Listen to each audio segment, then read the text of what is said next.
बिस्मिल्लाहिर्रहमानिर्रहीम। अल्लाह तबारक व तआला के नाम से शुरू जो बड़ा मेहरबान और निहायत रहम करने वाला है। प्यारे दोस्तों, आज की इस वीडियो के अंदर हम आपको बयान करेंगे कि एक हाफिज़ कुरान लड़की को साफ के साथ कब्र के अंदर क्यों दफनाया गया।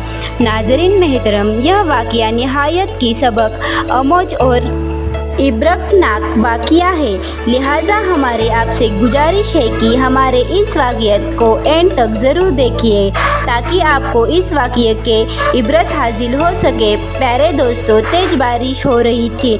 अम्मा हजरा हाथ पाँव फूल रहे थे। उसने रो रो कर सारा मोहल्ला आसमान पर उठा रखा था। कहा गई माँ वापस आ, खुदा के लिए 6 बज चुके थे। मगरिब का अंधेरा हर तरफ छा गया था। पता नहीं मेरी बेटी कहाँ होगी, क्या कर रही होगी। अम्मा हजरा हमारे घर में बेटी दुआएं कर रही थी। वो मुझे कह रही थी मैं इसके साथ चलकर उनकी बेटी को ढूंढूं, मगर इतनी तेज़ बारिश में मैं घर से नहीं निकल सकती थी। अम्मा ने कहा बारिश रुकने दो फिर चली जाना। अम्मा हजरा की नज़र भी तेज नहीं थी कि वो अकेले जा सकी। बेचारी लाठी के सहारे चलती थी। बेबकी में उसका कोई सहारा भी नहीं था। मेरे पास ही अपना हर मसला लेकर आती थी।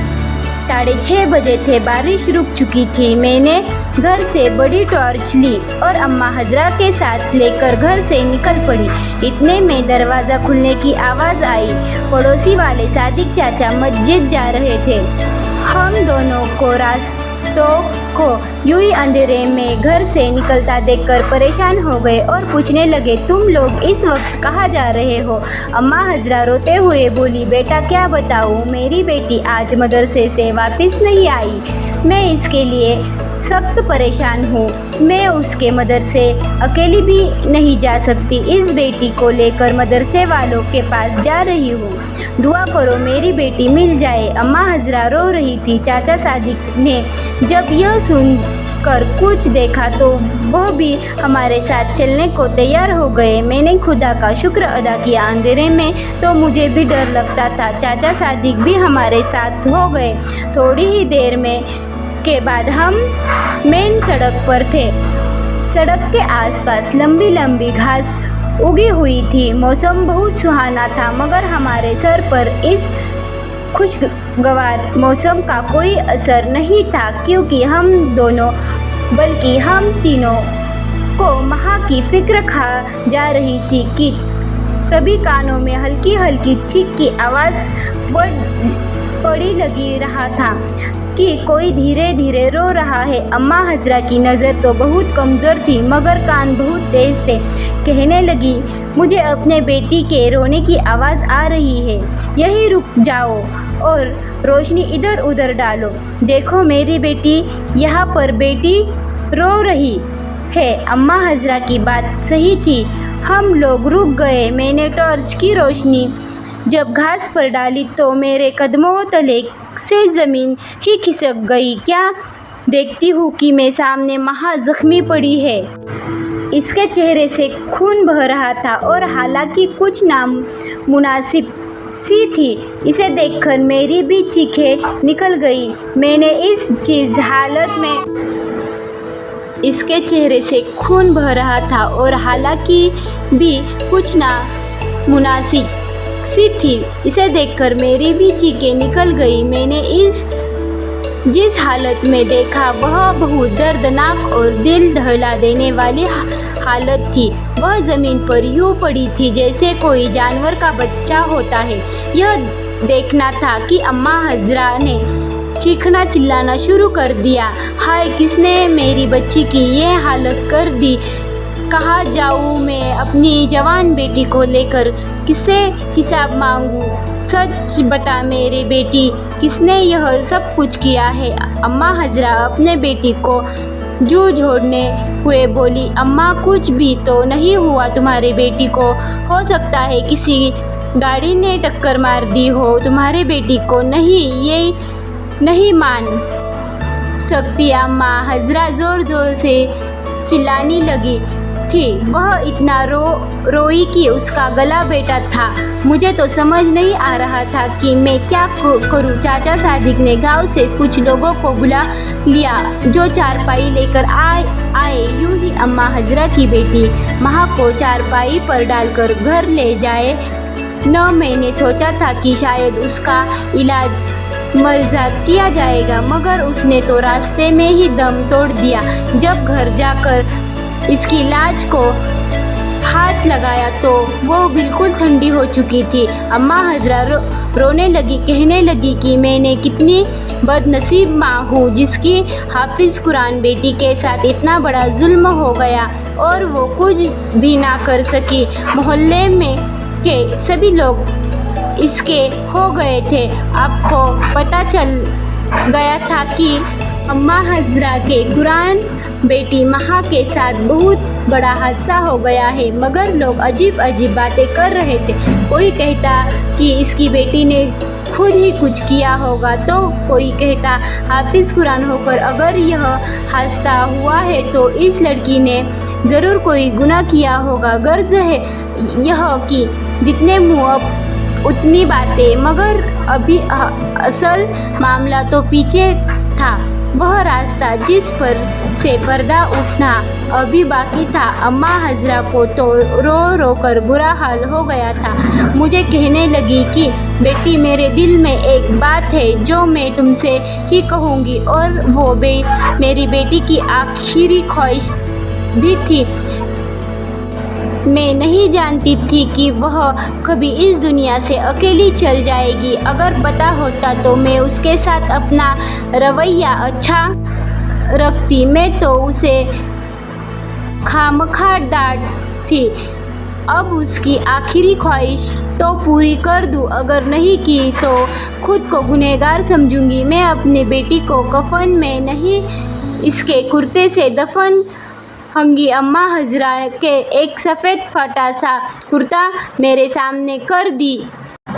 यह क्या है अम्मा हजरा? यह उसका तो कुर्ता है जिसमें मेरी बेटी नमाज तहज्जुद पढ़ करती थी। वो कहती थी कि यह कुर्ता है जिससे पहनकर मैं अल्लाह तबारक व तआला से मिलना चाहती हूँ। इसका मतलब इसे अपनी मौत का पहले से ही पता था।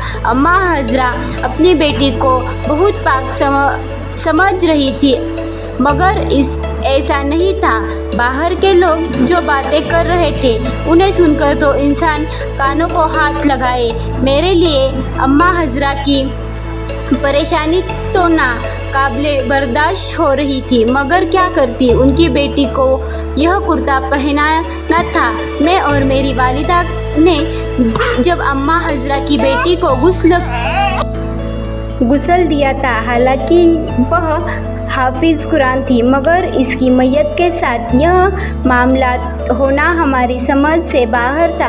मैं तो सोच भी नहीं सकती थी कि कभी किसी हाफिज़ कुरान और नमाज और तहज्जुद की पाबंदी लड़की की मैयत के साथ ऐसा भी हो सकता है। मेरे जगह में खौफ ने डेरे डाल दिए थे। मैं सोचने लगी थी कि मुझे कुरान हाफिज़ रहना चाहिए, क्योंकि जो इंसान कुरान हाफिज़ा ना आए तो उसके साथ अल्लाह तबारक व तआला जो मामला करता है वो मैंने अपनी आँखों के सामने देख लिया था। मगर मैं माँ हजरा का दिल नहीं दुखाना चाहती थी कि मैं उसकी बेटी के बारे में ऐसी शर्मनाक हकीकत पता चले कि उसका अपना भी दिल परेशान हो जाए। इसलिए मैं चुप रही थी, मगर वो लोग चुप रहने वाले थे। लोगों के मुंह में ज़ुबानें होती है और तीर जैसी ज़ुबानें। मोहल्ले की एक औरत ने लाश को देखकर एक अजीब बात कही थी। अम्मा हजरा रोता देखकर उसने जो फिक्रा कसा था वह इज़्ज़त नफ्स को महरूज करने वाला था। क्या बोली? क्या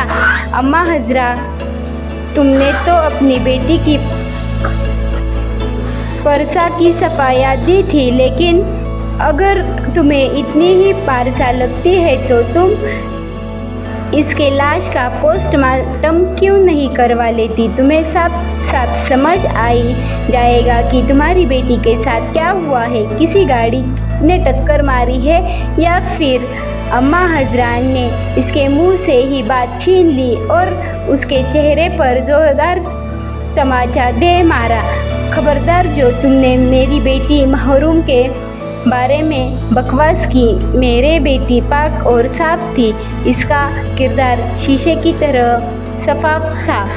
तुम्हें शर्म नहीं? ऐसी बकवास करते हुए अम्मा हजरा की बात सुनकर मैं सुन होकर रह गई थी। मैं इसे क्या बता दी कि मैंने तुम्हारी बेटी की मैयत में क्या देखा है। अम्मा हजरा का गुरूर और मान मैं तोड़ना नहीं चाहती थी। इसके अपनी बेटी पर भरोसा था। मैं चाहती थी कि इसका यह भरोसा कायम रहे। पोस्टमार्टम की बात ने अम्मा हजरा को परेशान कर दिया था।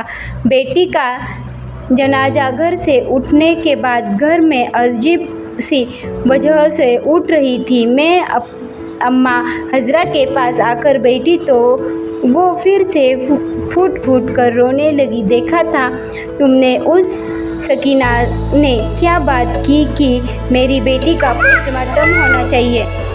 मेरे बेटी का पोस्टमार्टम होना चाहिए। अरे ऐसे क्या कर दिया मेरे बेटी ने? लेकिन बेटा, आजकल ज़माना भी तो ख़राब है। मेरा दिल बहुत बुरी तरह से छनी हो चुका था। क्या तुम्हें भी लगता है कि मेरी बेटी के साथ कोई ऐसा वैसा हादसा हुआ है? नहीं अम्मा, तुम खामखा शक मत करो अपनी बेटी के बारे में। अच्छा सोचो, अपनी उसकी मगफिरत की दुआ करो। मैंने झूठे दिल से अम्मा हजरा को तसल्ली तो दे दी, मगर मैं ही जानती थी कि हकीकत क्या है। पर मुझे क्या पता था कि यह राज कभी छुप नहीं सकता, क्योंकि जब अम्मा हजरा की बेटी को कब्र के अंदर दफनाने लगे तो जो भी कब्र खोदते उसके अंदर सांप निकला था। लोगों ने ऐसी तैसी करके अम्मा हजरा की बेटी को उसी कब्र के अंदर ही दफना दिया। उसके अंदर सांप था और उसको सांप के साथ ही दफन कर दिया। और मैं तो सोच भी नहीं सकती थी कि कब्र में दफनाने के बाद माँ के साथ वो होगा जो आज तक किसी ने दुनिया में होते हुए नहीं देखा होगा। ना ही किसी की कब्र पर ऐसा कोई मंजर देखा गया हो कि माँ की कब्र पर देखा जाने वाला था। मैयत को दफनाने के बाद हजरा बीवी बुरी तरह से बेचैन थी। कहने लगी, मेरा छोर तो इस दुनिया से पहले ही चला गया, अब मेरी बेटी भी नहीं रही, मैं किसके पास जाऊंगी। हजरा बीवी फिर से रोने लगी। फिर कहने लगी कि मेरे साथ मेरे बेटी की कब्र पर चलो, मैं वहाँ जाकर अपने आंसू बहाना चाहती हूँ। अम्मा हजरा, यह तुम क्या कह रही हो? रात का वक्त हो गया है, ऐसे वक्त में कब्रिस्तान जाती। मैं इसे समझाना चाहा, मगर वह ठीक ही समझने से बाज नहीं आ रही थी। नहीं, मुझे जाना है, मैं अपनी बेटी की कब्र पर जाना चाहती हूँ। मैंने इससे बातें करनी चाहिए हूँ। अम्मा हजरा बजद हो गई। मैंने वालिदा से इजाज़त लबज़ की और अम्मा हजरा के साथ हो गई। रात का अंधेरा हर तरफ फैला चुका था। अम्मा हजरा ने सफ़ेद चादर अपने गिर्द लपेट हुई थी। हम दोनों कब्रिस्तान की तरफ रवाना हो गए। हल्की हल्की ठंडी हवाएं थी। अम्मा हजरा मुझसे बार बार अजीब अजीब सवाल करती। तुम्हें क्या लगता है बेटी कि मेरी बच्ची अल्लाह तबारक आला के पास जाकर खुश होगी या फिर परेशान होगी? अम्मा हजरा के अजीबोगरीब सवाल सुनकर मुझे इस पर तरस आ रहा था, मगर मैं यह नहीं जानती थी कि अभी इस पर एक और क़यामत टूटने वाली है। तभी तो उसके अपने बेटी के बारे में एक जड़ के बराबर भी कुछ नहीं मालूम था। 5-6 मिनट के बाद कब्रिस्तान आ गया। हम लोग जैसे ही कब्रिस्तान में दाखिल हो तो हमें सामने ही माँ की कब्र नज़र आई, मगर कब्र कुछ काली काली से मालूम हो रही थी। अम्मा हजरा की हालत देखने वाली टॉर्च की हल्की सब्ज रोशनी में मुझे कुछ नहीं नज़र आ रहा था। तभी मुझे अपने पाँव पर किसी गर्म सी चीज़ का एहसास हुआ। मैं चाहती हूँ, मैंने टॉर्च करीब करने देखा तो मेरे दिल को ज़ोरदार झटका लगा था। मेरे तो कदमों तले ज़मीन निकल गई थी। आधे हाथ इतना काला सांप मेरे स्लीपर के नीचे था। मैं तो सर से पाँव तक पसीने से शराब पूरी हो गई। मेरे टांगों कांपने लगी थे। तभी आंखें अंधेरे से साथ मायूस हुए तो मैंने वह मंजर देखा जिसका खौफ आज भी मेरे दिल में बाकी है। माँ की कब्र के इर्द गिर्द काले और लंबे सांपों का हिरास बना रहा था। एक सांप मेरे कदमों के नीचे भी था। यह सांप माँ की कब्र से काफ़ी फासले पर था। शायद हमें इस बात से खबरदार कर रहा था कि आगे मत बढ़ना वरना तुम्हारा नुकसान होगा। अम्मा हजरा की तो नज़र कमज़ोर थी। वह इसे पहले की जानकर कब्र पर ठहर जाती। मैंने इसे रोक लिया।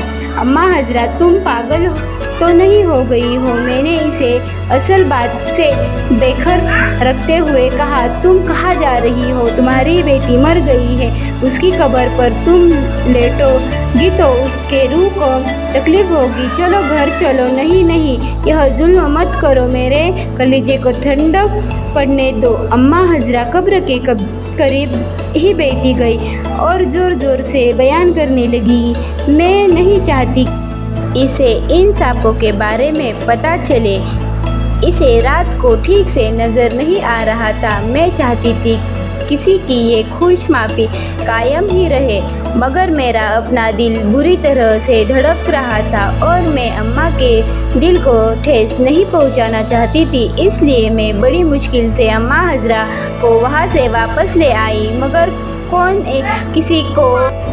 किसी को रोक सकता है? अगले ही दिन अगर के वक्त अम्मा हजरा रोते हुए अपने बेटी की कब्र पर पहुंच गई थी। इस बार मैं भी इसके पीछे गई क्योंकि अब मेरे जगह में और मेरे दिल में अम्मा हजरा की हमदर्दी के अलावा उस कब्र का तर्ज भी था।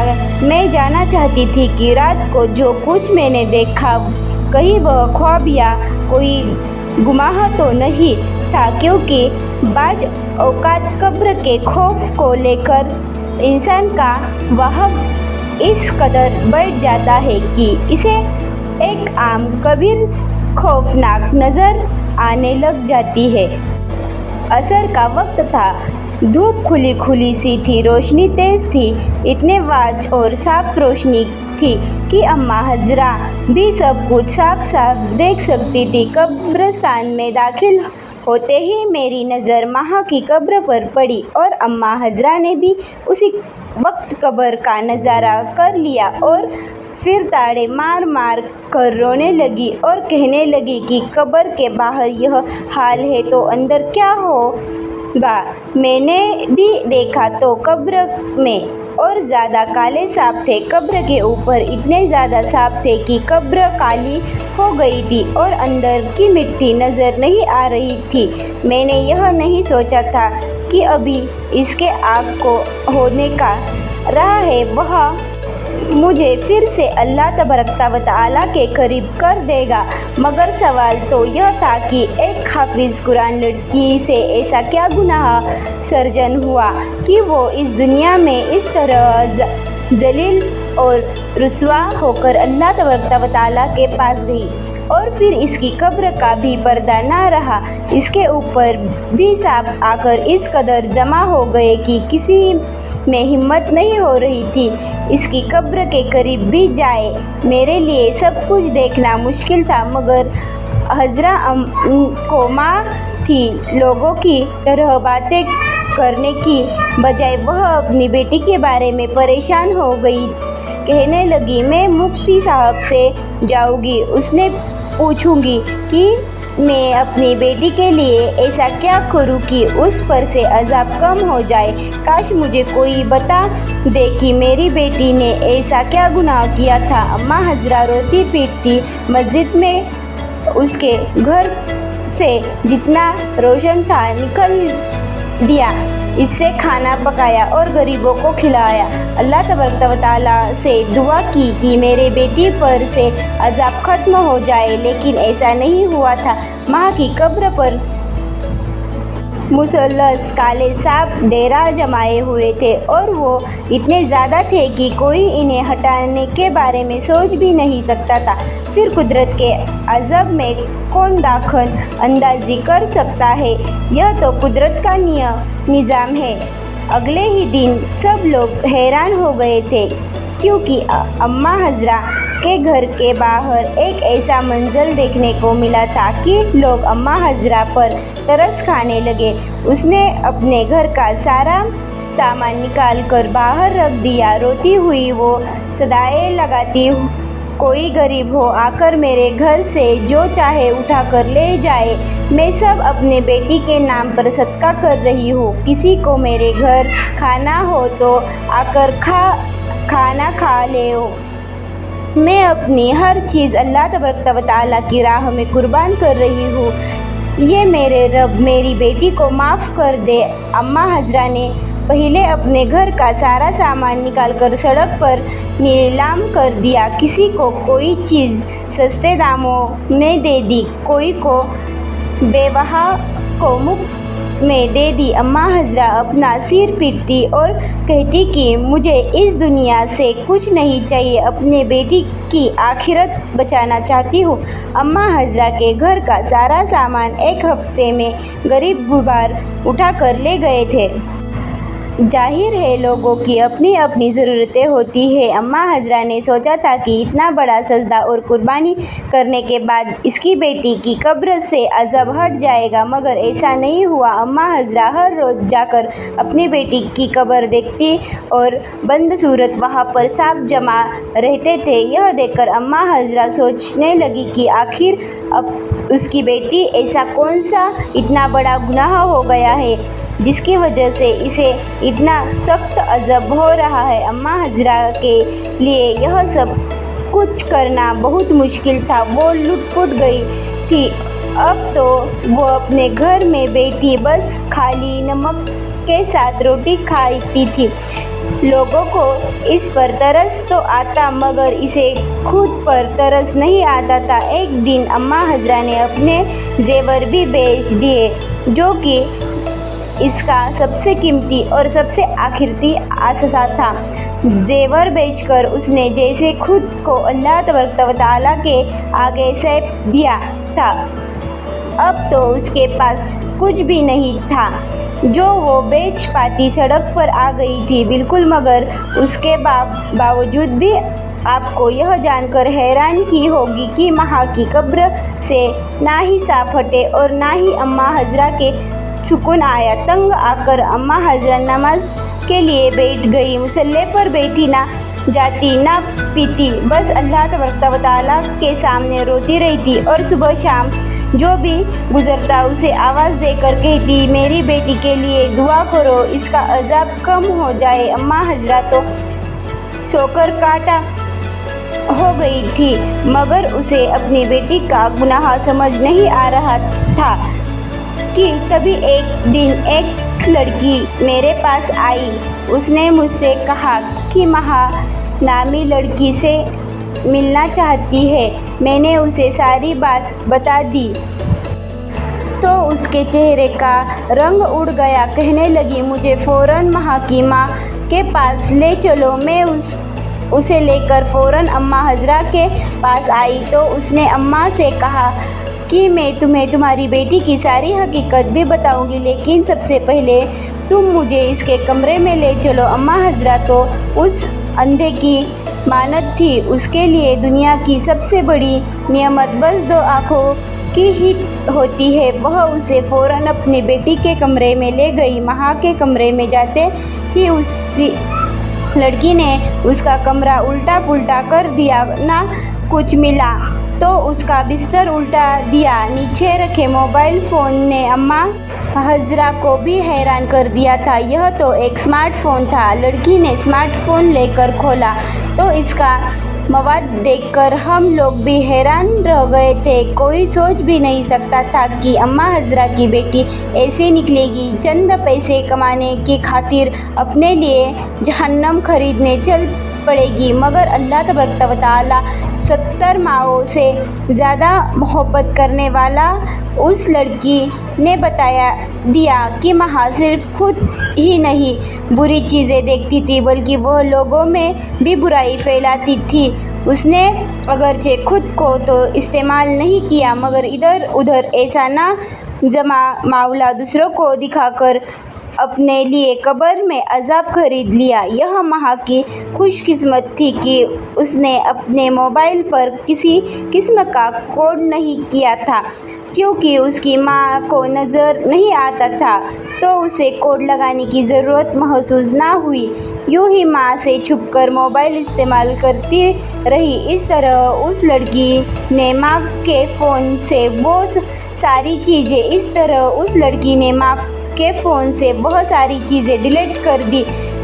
चुनाए माँ की कब्र से सांप हट गई। उसकी माँ के दिल को भी करार आ गया। प्यारे दोस्तों, अब आप सोचोगे कि आखिर इसमें क्या मसलत है। यकीन मानिए, अगर अल्लाह तबारक व तआला ने माँ पर कब्र ना किया होता तो उस लड़की को माँ के घर ना भेजता। यह तो माँ के गुनाहों को माफ़ करवाने एक बहाना था। बस यही वह दिन था जब मैंने कुरान पाक से अपना रिश्ता फिर से इतवार कर लिया, क्योंकि मैं समझ गई थी कि हाफिज़ कभी भी अल्लाह तबारक व तआला के कहर में नहीं आ सकता। अल्लाह तबारक व तआला उसे अपने काल से बचाने के लिए कोई ना कोई रास्ता निकाल ही लेता है। और वैसे भी उसकी माँ ने बहुत सारी दुआएं की थी और अल्लाह तबारक व तआला की राह में सदका और खैरात किए थे, क्योंकि सदका बलाओं को टाल देता है और मुसीबतों को दूर करता है। इस वजह से अल्लाह तबारक व तआला ने माँ की दुआओं को सदक़े की वजह से उसकी कब्र से अज़ाब तो टाल दिया था। प्यारे दोस्तों, हाफिज़ कुरान को यह फिर आलम दिन हो अगर वो अपनी ज़िंदगी अल्लाह तबारक व तआला के रसूल अकरम सल्लल्लाहु तआला अलैहि वसल्लम के यह कामात पे मुताबिक गुजारिश है, तभी दुनिया और आखिरत में वह कामयाब होता है। और अगर आलम न और हाफिज़ कुरान होने के बावजूद वह अल्लाह तबारक व तआला की नफरमानी से बाज नहीं आता, तो अल्लाह तबारक व तआला की पकड़ बहुत सख्त है। अल्लाह तबारक व तआला इरशाद फरमाते हैं, बरत बेशक तेरे रब की पकड़ बहुत सख्त है। और नाज़रीन महतरम, गैर अखलाक वीडियो देखना हमारे माश के अंदर नौजवान नस्ल में बड़ी तेज़ी से साथ बढ़ रही है। लिहाजा हमें चाहिए कि हम अपने बच्चों को मोबाइल इस्तेमाल ना करने दें। अगर आपको मोबाइल फ़ोन लेकर दे तो उनका ध्यान भी रखें और उन पर गहरी नज़र भी रखें, और जैसे ही औलाद जवान हो उनकी शादी कर देनी चाहिए। अल्लाह तबारक व तआला लेकर दे तो से दुआ है कि अल्लाह तबारक व तआला हमें नेक आलम करने और गुनाहों से बचने की तौफीक अता फरमाए, और अल्लाह तबारक व तआला हमें बदगिनाही से बचने की तौफीक अता फरमाए, और अल्लाह तबारक व तआला हम सबको अपने हिज़्ज़ो आलम में रखे, हम कब्र में अज़ब और आखिरती के अज़ाब से महफूज रखे, और हमें अपनी कब्र की और आखिरती की तैयारी करने की तौफीक अता फरमाए। आमीन।